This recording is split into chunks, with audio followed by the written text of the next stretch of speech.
रोज रोज खीर बनाओ। गांव बिजोरीपुर में ठाकुर जगदीश सिंह का बड़ा सा हवेलीनुमा घर था। चारों तरफ हरियाली, बीच में तुलसी चौरा, और घर में थी नई नवेली बहू रूपा। रूपा की शादी ठाकुर के छोटे बेटे रणविजय से हुई थी, जो शहर में रहकर पढ़ा लिखा था, पर शादी के बाद बहू को गांव में ही रखने की परंपरा थी।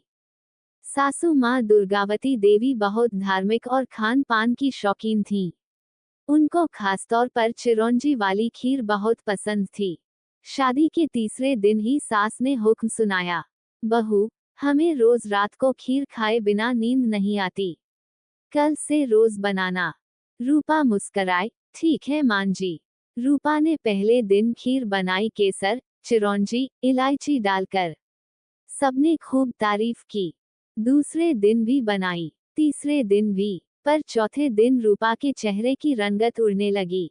सुबह उठकर रसोई संभालो, दिन भर सफाई पोंछा, सास की मालिश, देवर की चाय, और अंत में रात की खीर। हर रात चूल्हे के पास बैठकर दूध को उबालते उबालते उसकी आंखें भारी हो जाती। धीरे धीरे पूरे घर में ये मजाक बन गया, खीर वाली बहू आ गई। अरे, दूध मत पीना, बहू को खीर बनानी है। यहाँ तक कि गांव के लोग भी कहने लगे, ठाकुर साहब की बहू रोज खीर बनाती है, जैसे रसोई की देवी हो। रूपा को बुरा लगता, मगर वह कुछ कह नहीं पाती। एक दिन रूपा ने सोचा, सिर्फ शिकायत करने से कुछ नहीं होगा, कुछ करना पड़ेगा। उस दिन रूपा ने खीर में थोड़ा बदलाव किया। कभी उसमें आम का गूदा मिला दिया, कभी सूखे गुलाब की पत्तियां, कभी सेवई, तो कभी चॉकलेट सिरप।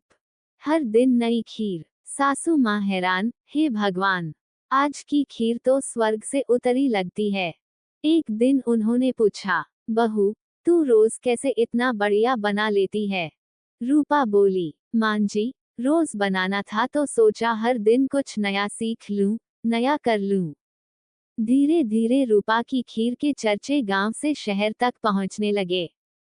एक पड़ोसी ने सुझाव दिया, बहू, तुम ऑनलाइन रूपा की खीर ब्रांड शुरू करो। पति रणविजय ने मदद की, और इंस्टाग्राम, यूट्यूब और फेसबुक पर डेली खीर बाय रूपा नाम से पेज बना दिया। हर दिन एक नई खीर की रेसिपी, देसी और विदेशी ट्विस्ट। और सासू माँ का कमेंट, इसमें चिरौंजी डाली। कुछ ही महीनों में उसके 1 लाख फॉलोअर्स हो गए। अब सासू माँ खुद कहती, बहू, आज कौन सी खीर बन रही है? जल्दी फोटो खींच ले, मैं भी वीडियो में बोल दूं, जय माता दी, खीर खाओ जी। घर में अब कोई मजाक नहीं उड़ाता, बल्कि पड़ोसिनें पूछती, तुम्हारी बहू से खीर बनाना सिखा दो। रूपा मुस्कराती और कहती, जब मन से बनाओ, तो खीर भी इमोशन हो जाती है।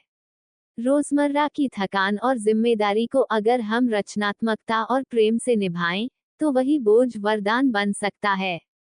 बहू को काम की मशीन नहीं, अवसर की रचयिता समझो।